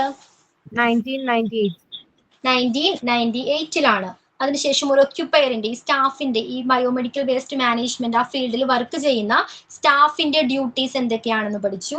ദെൻ ബയോമെഡിക്കൽ വേസ്റ്റ് മാനേജ്മെന്റിലെ പ്രോസസ്സുകൾ ഏതൊക്കെയാണെന്ന് പഠിച്ചു. മെയിൻലി 4 പ്രോസസ് ഉണ്ട്, അല്ലെങ്കിൽ 4 സ്റ്റെപ്പുകൾ ഉണ്ട്. ഏതൊക്കെയായിരുന്നു? Waste collection, segregation, transportation, storage and disposal. Okay, ആ സെഗ്രിഗേഷനിലാണ് നമ്മളൊരു ടേബിൾ പഠിച്ചില്ലേ, ഡിഫറെന്റ് ടൈപ്സ് ഓഫ് വേസ്റ്റുകളെ ഏത് കളർ കോഡുള്ള ബാഗിലാണ് ഡിസ്പോസ് ചെയ്യേണ്ടത്. ഓക്കെ, ഏത് മെത്തേഡ് ആണ് ഫോളോ ചെയ്യേണ്ടത്, സെഗ്രിഗേഷനിലാണ് വരുന്നത് കേട്ടോ. അതിനുശേഷം ട്രാൻസ്പോർട്ടേഷൻ ആൻഡ് സ്റ്റോറേജ്, പിന്നെന്തായിരുന്നു ട്രീറ്റ്മെന്റിനുള്ള മെത്തേഡുകൾ. ഒരു 7 ടൈപ്പ് ഓഫ് മെത്തേഡുകൾ ഉണ്ടായിരുന്നു. ഏതൊക്കെയായിരുന്നു? Incineration, autoclaving, microwave irradiation, pyrolysis, land disposal and the last one inertization. And ഇതിന്റെ ബയോമെഡിക്കൽ വേസ്റ്റ് മാനേജ്മെന്റിന്റെ ബെനിഫിറ്റ് എന്താണ്? അതിനുശേഷം image, Indian medical association goes eco friendly, അതിനെ കുറിച്ച് പഠിച്ചു. ആൻഡ് ലാസ്റ്റ് വൺ എന്തായിരുന്നു? മാനേജ്മെന്റിന്റെ റെസ്പോൺസിബിലിറ്റീസ് എന്തൊക്കെയാണ്, പിന്നെ വേസ്റ്റുകൾ ഏത് രീതിയിൽ മിനിമൈസ് ചെയ്യാം. ഇത്രയും കാര്യങ്ങളാണ് ഈ ചാപ്റ്ററിൽ പഠിച്ചത്. ഓക്കെ, നല്ല രീതിയിൽ വായിക്കാം. എന്തെങ്കിലും ഡൗട്ട്സ് ഉണ്ടെങ്കിൽ സിമ്പിൾസ് യൂസ്ഡ് പറഞ്ഞു. സിമ്പിൾസ് അതിൽ ആവശ്യമുണ്ടോ? ജസ്റ്റ് ഒന്ന് നോക്കിയിരിക്കുക, അത്രയും മതി കേട്ടോ. ബയോ ഹസാർഡ് വേസ്റ്റിന്റെ സിമ്പൽ എന്താണ്, സൈറ്റോടോക്സിക് ആണെങ്കിൽ ഏത് സിമ്പൽ ആണ്, ഓക്കെ അറിഞ്ഞിരിക്കാം. ഓക്കെ, അപ്പൊ നമുക്കിനി നെക്സ്റ്റ് ചാപ്റ്റർ, ഒരു പുതിയ ചാപ്റ്റർ സ്റ്റാർട്ട് ചെയ്യാം, which is nursing administration. Chapter 17, nursing administration.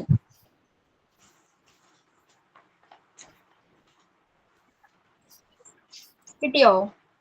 Nursing administration chapter 17. Chapter കിട്ടിയോ എല്ലാവർക്കും?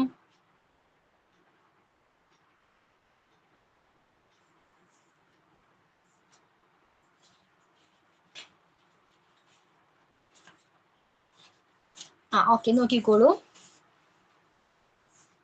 ഇൻട്രൊഡക്ഷൻ പാർട്ട് നോക്കിക്കോളൂ.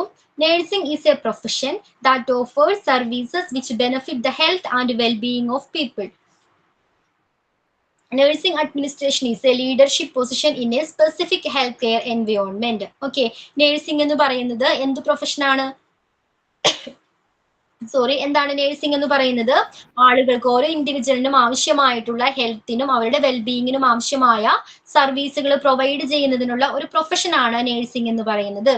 ഓക്കെ, ഒരു ഹോസ്പിറ്റൽസിൽ, ഒരു ഹെൽത്ത് കെയർ എൻവയോൺമെന്റിലെ ഒരു ലീഡർഷിപ്പ് പൊസിഷൻ ആണ് നേഴ്സിംഗ് അഡ്മിനിസ്ട്രേഷൻ. ക്ലിയർ ആണോ?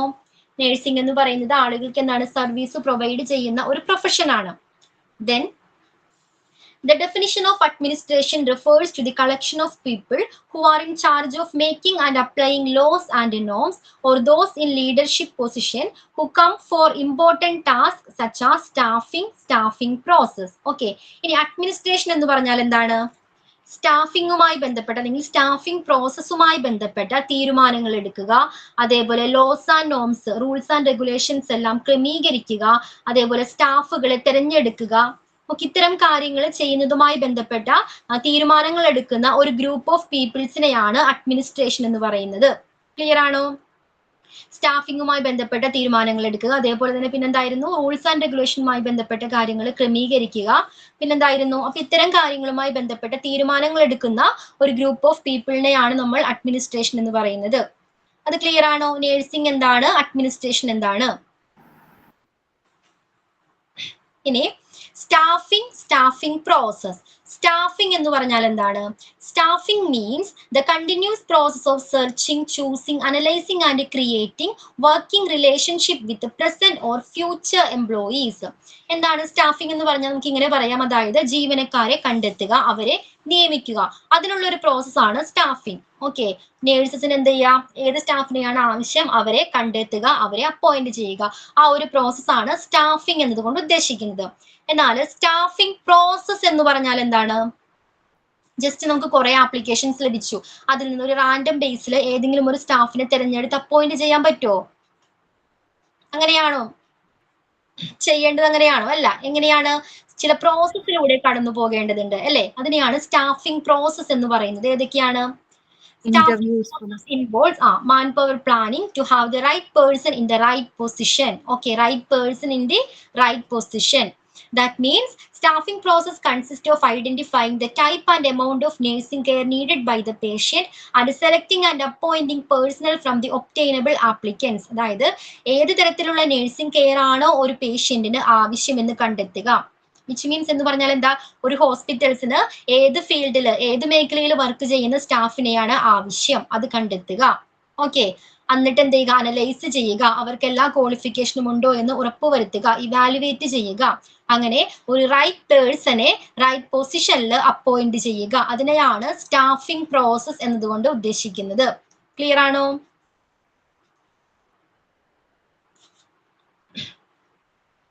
സ്റ്റാഫിംഗ് ആൻഡ് സ്റ്റാഫിംഗ് പ്രോസസ്, അത് ക്ലിയർ ആണോ രണ്ടും? ഓക്കെ, നെക്സ്റ്റ് നോക്കിക്കോളൂ. Staffing is a logical operation that consists of many independent action. അതായത് നമ്മളിപ്പോൾ ഒരു സ്റ്റാഫിനെ തിരഞ്ഞെടുക്കേണ്ടത് ഒരു ലോജിക്കൽ ഓപ്പറേഷൻ ആണെന്ന് പറയുന്നു. അതിന് ചില ഫാക്ടേഴ്സ് നമ്മൾ കൺസിഡർ ചെയ്യണം. ഏതൊക്കെയാണ് നമ്മൾ കൺസിഡർ ചെയ്യേണ്ട factors? Recognizing the type and amount of nursing care required by the patient. നേരത്തെ പറഞ്ഞതുപോലെ ഒരു പേഷ്യന്റിന് ഏത് രീതിയിലുള്ള കെയർ ആണ് ആവശ്യം, ആ കെയർ നൽകുന്നതിന് എക്സ്പേർട്ട് ആയിട്ടുള്ള, എക്സ്പീരിയൻസ്ഡ് ആയിട്ടുള്ള സ്റ്റാഫുകളെ കണ്ടെത്തുക. ഓക്കെ, അവർക്ക് എന്താണ് ക്വാളിഫിക്കേഷൻ ഉണ്ടോ എന്ന് ഉറപ്പുവരുത്തുക. ഓക്കെ, അത്തരത്തിലുള്ള സ്റ്റാഫുകളെ കണ്ടെത്തുക എന്നുള്ളതാണ് ഫസ്റ്റ് സ്റ്റെപ്പ്. അതിന്റെ രണ്ടാമത്തെ വൺ എന്താണ്? Selecting and appointing employees from available applicants. നമുക്ക് ലഭിച്ചിരിക്കുന്ന ആപ്ലിക്കൻസിൽ നിന്നും എന്താണ് കറക്റ്റ് പേഴ്സണെ, നേരത്തെ പറഞ്ഞ പോലെ എല്ലാ ക്വാളിഫിക്കേഷനും ഉള്ള വ്യക്തിയെ തെരഞ്ഞെടുത്ത് നിയമിക്കുക. ഓക്കെ, അപ്പൊ ഈ രണ്ട് ഫാക്ടേഴ്സ് നമ്മൾ കൺസിഡർ ചെയ്തിരിക്കണം. ക്ലിയർ ആണോ അത്? And next one, aim of nursing administration contract on 3 basic elements. ഇനി നഴ്സിംഗ് അഡ്മിനിസ്ട്രേഷന്റെ പ്രധാനപ്പെട്ട എയിംസ്, ഒബ്ജക്റ്റീവ്സ് എന്തൊക്കെയാണ്? ഫസ്റ്റ് വൺ എന്താണ്? High quality of nursing care service. ഉയർന്ന നിലവാരത്തിലുള്ള നഴ്സിംഗ് കെയർ പ്രൊവൈഡ് ചെയ്യുക. Okay, high quality of nursing care service, ഉയർന്ന നിലവാരത്തിലുള്ള സർവീസുകൾ പ്രൊവൈഡ് ചെയ്യുക. രണ്ടാമത്തെ എന്താണ്?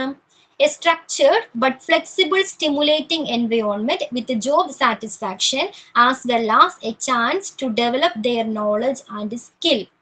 സ്റ്റാഫുകളുടെ നോളജും അതേപോലെ പിന്നെന്താണ് സ്കില്ലും എൻഹാൻസ് ചെയ്യാൻ കഴിയുന്ന രീതിയിലുള്ള ഫ്ലെക്സിബിൾ ആയിട്ടുള്ള ഒരു എൻവയോൺമെന്റ്, ഒരു വർക്ക് പ്ലേസ് പ്രൊവൈഡ് ചെയ്യുക. അതാണ് രണ്ടാമത്തെ ഒബ്ജക്റ്റീവ്. ക്ലിയർ ആണോ? ഫസ്റ്റത്തെ എന്താണ്? രണ്ടാമത്തെ ഒന്നുകൂടെ പറയോ? പറയാം. ഫസ്റ്റത്തെ എന്താണ്? ഹൈ ക്വാളിറ്റിയിലുള്ള നഴ്സിംഗ് കെയർ സർവീസസ് പ്രൊവൈഡ് ചെയ്യുക എന്നുള്ളതാണ്. പ്രൊവൈഡ് ചെയ്യുക. രണ്ടാമത്തെ എന്താണ്? രണ്ടാമത്തേൽ പറയുന്ന സ്റ്റാഫുകളുടെ അവരുടെ നോളജും സ്കില്ലും ഡെവലപ്പ് ചെയ്യാൻ കഴിയുന്ന രീതിയിലുള്ള ഒരു ഹെൽത്തി എൻവയോൺമെന്റ്, ഒരു വർക്ക് പ്ലേസ് പ്രൊവൈഡ് ചെയ്യുക. ക്ലിയർ ആണോ? Okay ma'am. Okay, third one, a management process causing an efficient and effective pattern of nursing care service in the most frugal manner. അതായത് ഏറ്റവും ചെലവ് കുറച്ചുകൊണ്ട് എല്ലാ റിസോഴ്സുകളും മാക്സിമം യൂട്ടിലൈസ് ചെയ്തുകൊണ്ടുള്ള ഒരു നഴ്സിംഗ് കെയർ പ്രൊവൈഡ് ചെയ്യുക. ഓക്കെ, ഫസ്റ്റ് വൺ എന്തായിരുന്നു? High quality of nursing care provide ചെയ്യുക. രണ്ടാമത്തേത് മികച്ച രീതിയിലുള്ള ഒരു വർക്ക് പ്ലേസ് സ്റ്റാഫുകൾക്ക് പ്രൊവൈഡ് ചെയ്യുക. ആൻഡ് തേർഡ് വൺ എന്തായിരുന്നു? എല്ലാ റിസോഴ്സും ഉപയോഗിച്ചുകൊണ്ടുള്ള മികച്ച നിലവാരത്തിലുള്ള ഒരു നഴ്സിംഗ് കെയർ പ്രൊവൈഡ് ചെയ്യുക. അപ്പൊ ഈ 3 പോയിന്റ് ആണ് നഴ്സിംഗ് അഡ്മിനിസ്ട്രേഷന്റെ എയിം ആയിട്ട്, ഒബ്ജക്റ്റീവ്സ് ആയിട്ട് വരുന്നത്. ക്ലിയർ ആണോ മാം? ഫ്രൂഗൽ മാനർ എന്ന് വെച്ചാൽ എന്താ? ചിലവ് കുറച്ചുകൊണ്ട് എല്ലാ റിസോഴ്സിനെയും മാക്സിമം യൂട്ടിലൈസ് ചെയ്തുകൊണ്ട് എന്താണ് മികച്ച രീതിയിലുള്ള ഒരു ട്രെയിനിങ് അല്ലെങ്കിൽ ഒരു കെയർ പ്രൊവൈഡ് ചെയ്യുക. ഓക്കെ, സോ നമ്മൾ എന്തൊക്കെ ഇതിൽ പഠിച്ചത്? ഇൻട്രൊഡക്ഷനിൽ നേഴ്സിംഗ് എന്താണെന്ന് പഠിച്ചു. എന്തായിരുന്നു നേഴ്സിംഗ്? അതായത് ആൾക്കാർക്ക് നല്ല രീതിയിലുള്ള സർവീസ്, ഹെൽത്തിന് വേണ്ടിയിട്ട് നല്ല രീതിയിലുള്ള സർവീസ് പ്രൊവൈഡ് ചെയ്യുക എന്നുള്ളതാണ്. ഒരു പ്രൊഫഷൻ ആണ് നേഴ്സിംഗ് എന്ന് പറയുന്നത്. അഡ്മിനിസ്ട്രേഷൻ എന്ന് പറഞ്ഞാൽ എന്താ? അതൊരു അത് അഡ്മിനിസ്ട്രേഷൻ പറഞ്ഞ സ്റ്റാഫുകളെയും അതുപോലെ തന്നെ സ്റ്റാഫിങ് ചെയ്യുക, അതുപോലെ ലോസ് ആൻഡ് നോംസ് അല്ലെങ്കിൽ റൂൾസ് ആൻഡ് റെഗുലേഷൻസ് അനുസരിച്ചിട്ട് സ്റ്റാഫിംഗ് പ്രോസസ്സും ചെയ്യുക എന്നുള്ളതാണ്. ഓക്കെ, അതിന് ബന്ധപ്പെട്ട അതുമായി തീരുമാനങ്ങൾ എടുക്കുന്ന ഒരു കൂട്ടം ആളുകളാണ് administration. Okay, okay, staffing and staffing process പഠിച്ചു അല്ലെ? അതിനുശേഷം നമ്മൾ ഒരു സ്റ്റാഫിനെ തിരഞ്ഞെടുക്കുമ്പോൾ സ്റ്റാഫിംഗുമായി ബന്ധപ്പെട്ട ചില ഫാക്ടേഴ്സ് കൺസിഡർ ചെയ്യണമെന്ന് പറഞ്ഞു. എന്തൊക്കെയാണത്? ഒരു ഹോസ്പിറ്റലിൽ എത്ര പേഷ്യന്റ് വേണം? ഓക്കെ, ആ നമ്പർ ഓഫ് പേഷ്യന്റ് എന്താണ്? ഏത് മേഖലയിൽ, ഏത് ഫീൽഡിൽ വർക്ക് ചെയ്യുന്ന സ്റ്റാഫിനെയാണ് നമുക്ക് ആവശ്യം? ഡിഫറെന്റ് ടൈപ്സ് ഓഫ് നേഴ്സസ് ഉണ്ട് അല്ലേ? ഇപ്പൊ രജിസ്റ്റേർഡ് നേഴ്സ് ഉണ്ട്, അതേപോലെ തന്നെ അനസ്തെറ്റിസ്റ്റ് നേഴ്സ് ഉണ്ട് അല്ലേ? അപ്പൊ ഏത് ടൈപ്പ് ഓഫ് നേഴ്സിനെയാണ് ആവശ്യം അവരെ കണ്ടെത്തുക. അതിൽ നിന്നും എന്താണ് മികച്ച നല്ല ക്വാളിഫിക്കേഷനുള്ള എക്സ്പീരിയൻസ്ഡ് ആയിട്ടുള്ള ഒരാളെ കണ്ടെത്തി സെലക്ട് ചെയ്ത് അപ്പോയിന്റ് ചെയ്യുക. ഓക്കെ, ഇനി എയിം എന്തൊക്കെയാ? ഒബ്ജക്റ്റീവ് എന്തൊക്കെയാ? ഹൈ ക്വാളിറ്റിയിലുള്ള നഴ്സിംഗ് കെയർ പ്രൊവൈഡ് ചെയ്യുക. രണ്ടാമത്തത് അവരുടെ നോളേജും സ്കില്ലും ഇംപ്രൂവ് ചെയ്യാൻ, പ്രൊമോട്ട് ചെയ്യാൻ വേണ്ടിയിട്ടുള്ള രീതിയിലുള്ള സ്ട്രക്ചേഴ്സും ജോബ് സാറ്റിസ്ഫാക്ഷനും പ്രൊവൈഡ് ചെയ്യുക. മൂന്നാമത്തത് എഫിഷ്യന്റ് ആയിട്ടുള്ള അല്ലെങ്കിൽ എഫക്റ്റീവ് ആയിട്ടുള്ള ചെലവ് കുറഞ്ഞ രീതിയിലുള്ള മാനേജ്മെന്റ് പ്രോസസ്സും സർവീസുകളും നൽകുക.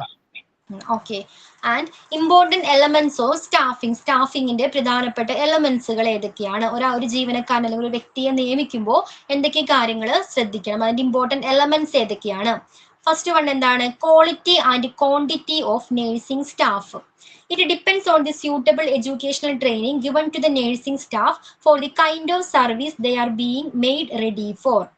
ഓക്കെ, അപ്പൊ എന്താണ് quality and quantity of nursing staff? Quantity എന്ന് പറഞ്ഞാൽ എന്താ? ക്വാണ്ടിറ്റി ഓഫ് നഴ്സിംഗ് സ്റ്റാഫ് എന്ന് പറഞ്ഞാല് അളവ്.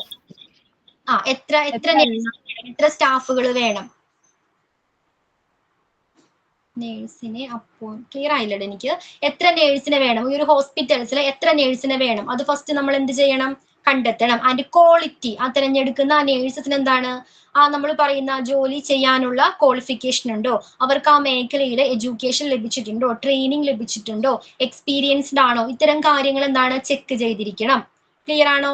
ഇമ്പോർട്ടന്റ് എലമെന്റ്സ് ഓഫ് സ്റ്റാഫിംഗിലെ ഫസ്റ്റ് വൺ ആണ് quality and quantity of nursing staff. And second one utilization. നമ്മളൊരു സ്റ്റാഫിനെ തിരഞ്ഞെടുത്തു. ഓക്കെ, ഇനി അവർ ഏത് രീതിയിലായിരിക്കണം അവർക്ക് ഡ്യൂട്ടീസ് അസൈൻ ചെയ്യേണ്ടത്? ഓക്കെ, യൂട്ടിലൈസേഷൻ, വിനിയോഗം എങ്ങനെയാണ്? The nursing staff must be allotted work in such a way that the knowledge skill acquired are the best used for the purpose they were imparted or trained. അതായത് nursing സ്റ്റാഫുകൾക്ക് അവരുടെ ട്രെയിനിങ്ങിലൂടെ ലഭിച്ച സ്കില്ലുകൾ develop ചെയ്യാൻ കഴിയുന്ന രീതിയിലുള്ള വർക്കുകളാണ് അവർക്ക് നൽകേണ്ടത്. അതായത് ഇപ്പോൾ ഒരു അനസ്തെറ്റിസ്റ്റ് നേഴ്സ് ആണെങ്കിൽ എന്താണ് അനസ്തേഷ്യയുമായി ബന്ധപ്പെട്ട് ജോലികൾ ചെയ്യുന്ന ഒരു നേഴ്സാണ് അവർ അല്ലെ? അപ്പൊ അവർക്ക് ആ മേഖലയിലാണ് ഡ്യൂട്ടി അസൈൻ ചെയ്യേണ്ടത്. അപ്പോൾ മാത്രമാണ് അവരുടെ സ്കില്ല് എൻഹാൻസ് അല്ലെങ്കിൽ നോളജ് എൻഹാൻസ് ചെയ്യാനായിട്ട് കഴിയുന്നത്. ക്ലിയർ ആണോ? സോ അവർക്ക് ഏത് മേഖലയിലാണോ, ഏത് ഏരിയയിലാണോ ട്രെയിനിങ് ലഭിച്ചിട്ടുള്ളത് ആ ഒരു ഫീൽഡിൽ വേണം അവർക്ക് ജോലി ഡ്യൂട്ടി അസൈൻ ചെയ്ത് കൊടുക്കാനായിട്ട്. ക്ലിയർ ആണോ? ഇത് important elements of staffing. First one quality and quantity of nursing staff. രണ്ടാമത്തേതാണ് യൂട്ടിലൈസേഷൻ. ഓക്കെ, ആൻഡ് ഒരു ചെറിയ ടോപ്പിക് കൂടിയുണ്ട്. System of staffing. Okay, system of staffing. ഇനി നമ്മൾ എന്താണ്, ഒരു സ്റ്റാഫിനെ തിരഞ്ഞെടുത്തു. ഓക്കെ, ഇനി അവർ ഏതൊരു ഹോസ്പിറ്റൽസിൽ എത്ര നമ്പർ ഓഫ് സ്റ്റാഫുകളെ തിരഞ്ഞെടുക്കണമെന്ന് തീരുമാനിക്കുന്നത് ചില ഫാക്ടേഴ്സിന്റെ ബേസിലാണ്. എന്തൊക്കെയാണ് ആ ഫാക്ടേഴ്സ് നോക്കിക്കോളൂ. Recognize the nursing care hours needed to care for a patient for a day or for a shift. Staffing relies on a capacity of hospital, standard provided, number of bed and a different treatment services. Okay, എന്തിന്റെയൊക്കെ ബേസിലാണ് എത്ര staff വേണമെന്ന് തീരുമാനിക്കുന്നത്? ഒരു ഹോസ്പിറ്റലിന്റെ capacity അനുസരിച്ച്. അതായത് ഒരു വലിയ ഹോസ്പിറ്റലാണ്, ലാർജ് ഹോസ്പിറ്റൽ ആണെങ്കിൽ ലാർജ് നമ്പർ ഓഫ് സ്റ്റാഫുകൾ വേണ്ടേ? കമ്പയർ ടു ഒരു സ്മോൾ ഹോസ്പിറ്റലുമായിട്ട് കമ്പയർ ചെയ്യുമ്പോൾ ഒരു ലാർജ് ഹോസ്പിറ്റൽസിന് ലാർജ് നമ്പർ ഓഫ് സ്റ്റാഫുകൾ വേണം. ഓക്കെ, അപ്പൊ കപ്പാസിറ്റി ഓഫ് ഹോസ്പിറ്റലിന്റെ കപ്പാസിറ്റി അനുസരിച്ചാണ് സ്റ്റാഫുകൾ തിരഞ്ഞെടുക്കുന്നത്. ക്ലിയർ ആണോ അത്? പിന്നെ അവർ പ്രൊവൈഡ് ചെയ്യുന്ന സ്റ്റാൻഡേർഡ് ഉണ്ട്, അതിനെ മെയിൻറ്റെയിൻ ചെയ്തു ആ സ്റ്റാൻഡേർഡിനനുസരിച്ചാണ് സ്റ്റാഫുകളെ തിരഞ്ഞെടുക്കുന്നത്. ദെൻ നമ്പർ ഓഫ് ബെഡ്, അതായത് എത്ര പേർക്ക് കിടത്തി ചികിത്സ നൽകാനായിട്ട് കഴിയുന്നുണ്ട്. ആ ഒരു ലാർജ് ഹോസ്പിറ്റലാണോ സ്മോൾ ഹോസ്പിറ്റലാണോ അതിന്റെ ബേസിലാണ് സ്റ്റാഫുകളെ തിരഞ്ഞെടുക്കുന്നത്. അതേപോലെ തന്നെ ഡിഫറെന്റ് ട്രീറ്റ്മെന്റ് സർവീസ്, അവർ പ്രൊവൈഡ് ചെയ്യുന്ന സർവീസിന്റെ ബേസിൽ. ഓക്കെ, ഇത്രയും ഫാക്ടേഴ്സിന്റെ ബേസിലാണ് എത്ര നമ്പർ ഓഫ് നേഴ്സസ് വേണം അല്ലെങ്കിൽ എത്ര നമ്പർ ഓഫ് സ്റ്റാഫുകൾ വേണമെന്ന് തീരുമാനിക്കുന്നത്. ക്ലിയർ ആണോ ഇത്? Okay, then in anticipating nursing workload, a manager must calculate not only the total number of patients to be cared for but also the proportion in each category: self-care, minimal care, full care, intensive care, because care needs differ from category to another. ഇനി അവർക്കുള്ള duty assign ചെയ്ത് കൊടുക്കണം വേണ്ടേ? എത്ര hours അവർ work ചെയ്യണം അത് calculate ചെയ്യുന്നത് എങ്ങനെയാണ് തീരുമാനിക്കുന്നത്? നമ്പർ ഓഫ് പേഷ്യന്റിന്റെ ബേസിലാണ്. ടോട്ടൽ നമ്പർ ഓഫ് പേഷ്യന്റ്, എത്ര രോഗികളുണ്ട്, ഓക്കെ, അതിന്റെ ബേസിൽ. അത് മാത്രമാണോ? കൂടാതെ കാറ്റഗറീസിന്റെ ബേസിലും. അതായത് സെൽഫ് കെയർ, ഇപ്പൊ എന്താണ്, ഒരു പേഷ്യന്റ് വന്നു, സെൽഫ് കെയർ ആണെങ്കിൽ ആ പേഷ്യന്റിന് എല്ലാ കാര്യങ്ങളും തനിയെ ചെയ്യാനായിട്ട് പറ്റും. ജസ്റ്റ് ആ നേഴ്സിന്റെ ഡ്യൂട്ടി എന്താണ്? മെഡിസിൻസ് നൽകുക. അത്തരത്തിലുള്ള ബേസിക് ആയിട്ടുള്ള ഡ്യൂട്ടീസ് മാത്രം ആ നേഴ്സ് ചെയ്താൽ മതി. അതേസമയം മിനിമൽ കെയർ ആണെങ്കിലോ ചിലപ്പോൾ എന്താണ്, വൈറ്റൽസ്, സൈനുകൾ ചെക്ക് ചെയ്യേണ്ടി വന്നേക്കാം. ഓക്കെ, അത്തരത്തിലുള്ള ഡ്യൂട്ടീസ് ഒക്കെ ചെയ്യേണ്ടി വരാം. ഇനി ഫുൾ കെയർ അല്ലെങ്കിൽ ഇന്റൻസീവ് കെയർ ആണെങ്കിലോ എല്ലാ കാര്യങ്ങളും ചെയ്തു കൊടുക്കുന്നത്, പേഷ്യന്റുമായി ബന്ധപ്പെട്ട എല്ലാ കാര്യങ്ങളും നോക്കേണ്ടത് ആ ഫീൽഡിൽ ICUയിൽ വർക്ക് ചെയ്യുന്ന സ്റ്റാഫിന്റെ ഡ്യൂട്ടിയാണ്, അല്ലെ, നേഴ്സിന്റെ ഡ്യൂട്ടിയാണ്. അപ്പോൾ ടോട്ടൽ നമ്പർ ഓഫ് പേഷ്യന്റ്, അതേപോലെ തന്നെ ഈ കാറ്റഗറി, ഏത് കാറ്റഗറിയിലാണ് ഒരു സ്റ്റാഫ് വർക്ക് ചെയ്യുന്നത്, ഇതിന്റെ ബേസിലാണ് നേഴ്സസിന്റെ ഡ്യൂട്ടീസ് അസൈൻ ചെയ്യുന്നത്. ക്ലിയർ ആണോ?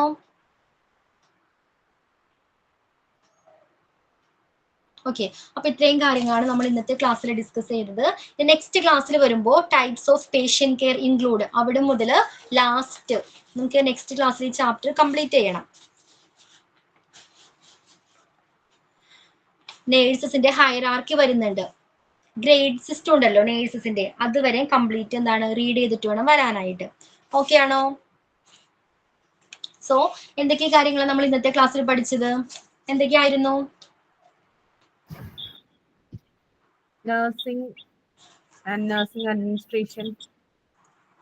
നഴ്സിംഗ് എന്താണ്, അഡ്മിനിസ്ട്രേഷൻ എന്താണ്, അതേപോലെ തന്നെ പിന്നെന്തായിരുന്നു, അഡ്മിനിസ്ട്രേഷൻ. സ്റ്റാഫിങ്ങുമായി ബന്ധപ്പെട്ട് ഫാക്ടേഴ്സ്, കൺസിഡർ ചെയ്യേണ്ട ഫാക്ടേഴ്സ് എന്തൊക്കെയാണെന്ന് പഠിച്ചു. നഴ്സിംഗ് അഡ്മിനിസ്ട്രേഷന്റെ എയിം എന്തൊക്കെയാണെന്ന് പഠിച്ചു. Then important elements of staffing, സ്റ്റാഫിങ്ങുമായി ബന്ധപ്പെട്ട ഇമ്പോർട്ടന്റ് എലമെന്റ്സ് ഏതൊക്കെയായിരുന്നു? Elements quality and quantity of nursing staffs, utilization and system of staffing. Okay, system of സ്റ്റാഫിംഗിൽ എന്തൊക്കെ കാര്യങ്ങളാണ് പഠിച്ചത്? അതായത് ഓരോ സ്റ്റാഫുകളെ നിയമിക്കുന്നതിന് പേഷ്യന്റിന്റെ കപ്പാസിറ്റി ഓഫ് ഹോസ്പിറ്റൽസ് നോക്കുന്നുണ്ട്. അതുപോലെ standard provided, number of beds and different treatment services, ഇതെല്ലാം അനുസരിച്ചിട്ടായിരിക്കും ഒരു എത്ര സ്റ്റാഫുകളെ വേണം എന്നുള്ളത് തീരുമാനിക്കുന്നത്.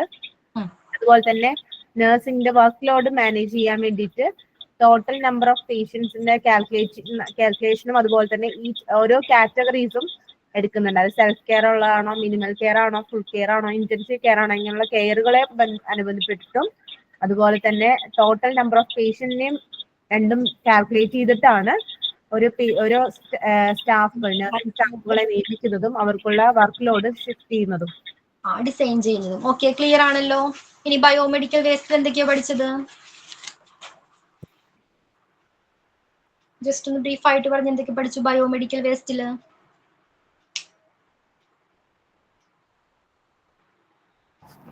നമ്മളെ ഇമേജ് പഠിച്ചു. ഇമേജ് എന്താണ്? ഇമേജ് എന്ന് പറഞ്ഞാൽ ബയോമെഡിക്കൽ വേസ്റ്റ് ഡിസ്പോസൽ പ്ലാന്റ്.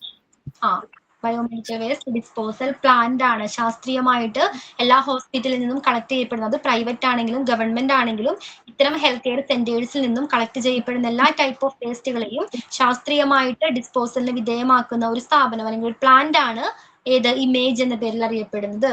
ഇനി ഏത് ഇയറിലാണ് ഇത് സ്റ്റാർട്ട് ചെയ്തത്, കമ്മീഷൻ ചെയ്തത്? 2003 ഡിസംബർ 14, 2003 അത് കമ്മീഷൻ ചെയ്തത്. ഏത് സ്ഥലത്തായിരുന്നു? പാലക്കാടാണ്. ഓക്കെ, ഇനി സക്സസ്ഫുള്ളി അത് സ്റ്റാർട്ട് ചെയ്തത് എന്നായിരുന്നു? 2004 ഇനി എന്തൊക്കെ കാര്യങ്ങളാണ് ഇമേജിൽ പറയുന്നത്? ഇമേജില് സാധാരണ എല്ലാ സ്ഥാപനങ്ങളും നോൺ റീഫണ്ടബിൾ ആയിട്ടുള്ള ഫീ അഫിലിയേഷന്റെ സമയത്ത് അടയ്ക്കേണ്ടതായിട്ടുണ്ട്. അതിന് കൂടാതെ തന്നെ മന്ത്ലി ഫീസും അടയ്ക്കേണ്ടതായിട്ടുണ്ട്. പക്ഷേ ഗവൺമെന്റ് സ്ഥാപനങ്ങൾക്കും ഗവൺമെന്റ് കീഴിൽ വരുന്ന സ്ഥാപനങ്ങൾക്കും അവർക്ക് അഫിലിയേഷന്റെ സമയത്ത് ഫീ പേയ്മെന്റ് ചെയ്യേണ്ട ആവശ്യമില്ല. അതുപോലെ തന്നെ മന്ത്ലി ഫീസിലും റിഡക്ഷൻ സബ്സിഡീസ് പ്രൊവൈഡ് ചെയ്യുന്നുണ്ട്. സാധാരണ ഒരു ദിവസം ഒരു 55.8 ടൺസോളം ബയോമെഡിക്കൽ വേസ്റ്റ് ഈ ഇമേജ് പ്ലാന്റിൽ ഡെയിലി വരുന്നുണ്ട്. അതിൽ 30.5 ടൺ ഇൻസിനറബിൾ വേസ്റ്റുകളാണ്, അതായത് മഞ്ഞ ബാഗിൽ വരുന്നതാണ്. ബാക്കി 19 ടണ്ണില് ഓട്ടോക്ലേവബിൾ ആണ്, അതായത് റെഡ് ബാഗിൽ വരുന്നത്. പിന്നെ 5 ടൺ ബോട്ടിൽസ് ആയിരിക്കും. 0.7 ടൺസ് ഷാർപ്സ് ആൻഡ് മെറ്റൽസ് ആണ്. 0.6 ടൺ ഡിസ്കാർഡഡ് ആയിട്ടുള്ള മെഡിസിൻസ് ആണ്. ഏകദേശം 13,000-ൽ അധികം ഹെൽത്ത് കെയർ സെന്ററുകൾ കേരളത്തിൽ നിന്നും 24 മണിക്കൂറിനുള്ളിൽ ദിവസവും വരുന്നുണ്ട്. Okay, very good. ഇനി അതില് ബയോമെഡിക്കൽ വേസ്റ്റ് മാനേജ്മെന്റ് റൂളില് ഏത് അമെന്റ്മെന്റിലാണ് ഇതിനെ കുറിച്ച് പറയുന്നത്? 2016 റൂളിലാണ് ഈ ഡിസ്പോസലുമായി ബന്ധപ്പെട്ട കാര്യങ്ങൾ പറയുന്നത്. ഓക്കെ, ക്ലിയർ ആണല്ലോ. ഇനി അതിനുശേഷം മാനേജ്മെന്റിന്റെ ഡ്യൂട്ടീസ് നമ്മൾ പഠിച്ചല്ലേ? അല്ല, അതിനു മുമ്പ് വേറെന്തായിരുന്നു? ഇൻസിനറേഷൻ അല്ല, ഇനർട്ടൈസേഷൻ അല്ല, final disposal. Biomedical waste management benefit. Benefits പഠിച്ചു. എന്തൊക്കെയായിരുന്നു വിജി?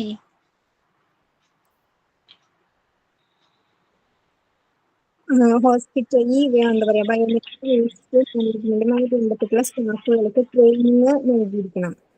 പിന്നെ അതേപോലെ തന്നെ അവരുടെ കംഫർട്ടിനനുസരിച്ചിട്ടുള്ള ലാംഗ്വേജിലായിരിക്കണം അവർക്ക് ട്രെയിനിങ് കൊടുക്കേണ്ടത്. പിന്നെ അതേപോലെ തന്നെ ഒരു management committee രൂപീകരിച്ചിരിക്കണം.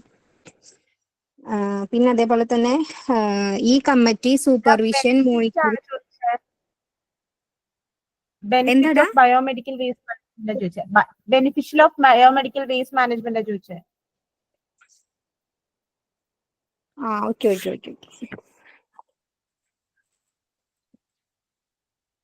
Cleaner and health care surroundings ആയിരിക്കണം. അതേപോലെ തന്നെ എന്താ പറയാ reduction in the incidence of hospital acquired and general ഇൻഫെക്ഷൻസും കാര്യങ്ങളൊക്കെ റിഡക്ഷൻ ചെയ്യാനായിട്ട് പറ്റുന്നുണ്ട്. പിന്നെ അതുപോലെ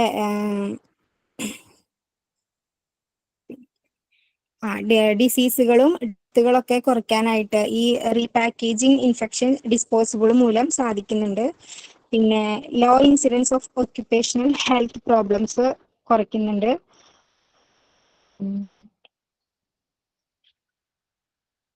ഓക്കെ, അതാണ് ക്ലീനർ ആൻഡ് ഹെൽത്തിയർ ആയിട്ട് മെയിൻറ്റെയിൻ ചെയ്യാനായിട്ട് കഴിയുന്നുണ്ട്. അതേപോലെ തന്നെ പിന്നെ എന്താണ് ഹോസ്പിറ്റൽ ഇൻഫെക്ഷൻസ്, ആ ഇൻസിഡൻസ് റെഡ്യൂസ് ചെയ്യാൻ കഴിയുന്നുണ്ട്. അതേപോലെ തന്നെ ഇൻഫെക്ഷൻ കൺട്രോളുമായി ബന്ധപ്പെട്ട് വരുന്ന പ്രൈസ് റെഡ്യൂസ് ചെയ്യാനായിട്ട് കഴിയുന്നുണ്ട്.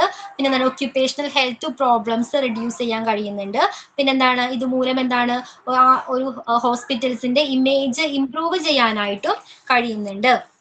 ആൻഡ് മാനേജ്മെന്റിന്റെ ഡ്യൂട്ടീസ്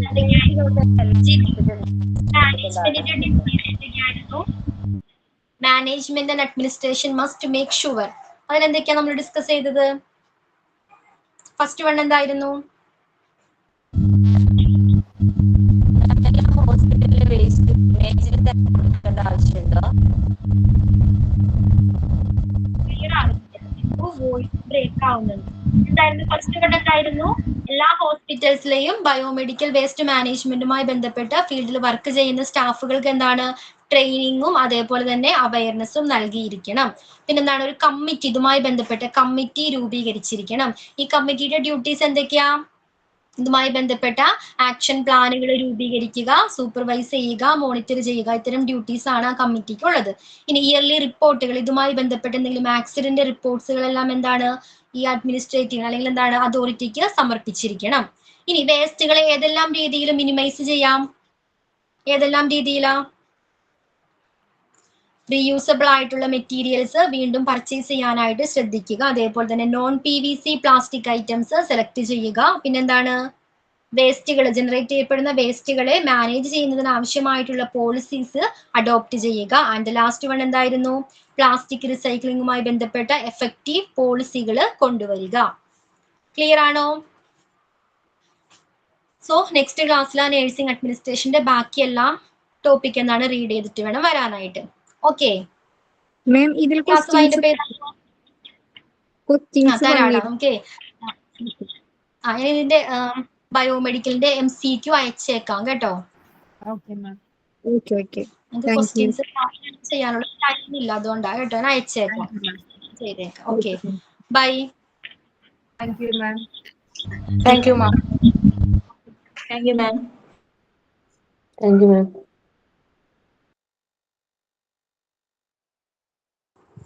എക്സാമിന്റെ ഒന്നും പറഞ്ഞിട്ടില്ലല്ലോടാ?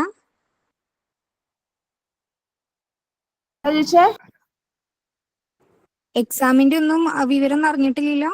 ഇല്ലില്ല, പഠിക്കാനൊക്കെ തുടങ്ങി എല്ലാരും.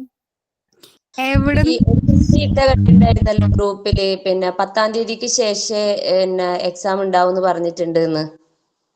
അതെ, അങ്ങനെ ഒരു കുട്ടി ഒരു ഗ്രൂപ്പിൽ മെസ്സേജ് ഇട്ടാണ്ടായിരുന്നു, വാട്സപ്പ് ഗ്രൂപ്പില്. അറിയില്ലടാ, അതൊന്നും നോക്കണ്ട. നമുക്ക് ഒഫീഷ്യലായിട്ട് ഓഫീസിൽ വിളിച്ച് ചോദിച്ചതാ, സ്റ്റാഫിന്റെ അടുത്ത് വിളിച്ച് ചോദിച്ചതാന്നാ പറഞ്ഞേ. മിസ്സിന്റെ അടുത്ത് ചോദിച്ചതാണ്. അപ്പൊ 10th ശേഷം ഉണ്ടാവും എന്നാണ് പറഞ്ഞേ. അത് ഇവിടെ പറഞ്ഞിട്ടുണ്ടായിരുന്നു 25 ഒക്കെ ആയിട്ട് ആയിരിക്കും എക്സാം എന്ന് പറഞ്ഞിട്ടുണ്ടായിരുന്നത്. ഓക്കെ. ഓക്കെ.